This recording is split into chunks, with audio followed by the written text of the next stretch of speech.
Chapter 3 – Account History Closed Trades. In this tutorial, we will explain to you the second step for managing your trades, as well as how to monitor closed trades. All your closed trades are listed in the Terminal Window section and the Account History tab.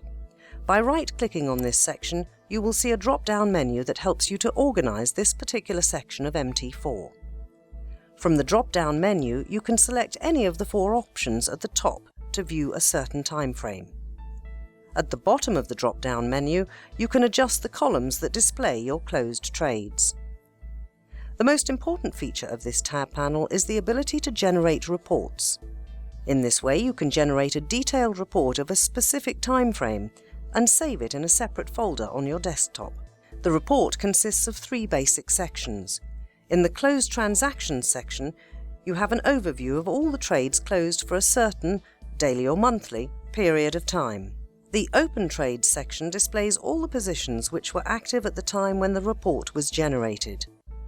The third section is called Working Orders, and it shows all the pending orders which have been placed and have not expired yet. You will learn more details about pending orders in another tutorial session.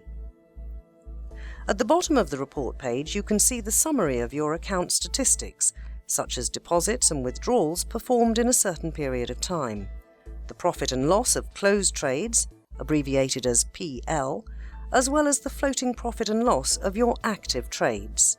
Next, you can see your account's equity, which is calculated with a special formula: balance plus or minus profit-loss plus possible credit bonus.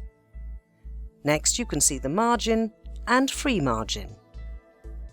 Thank you for watching.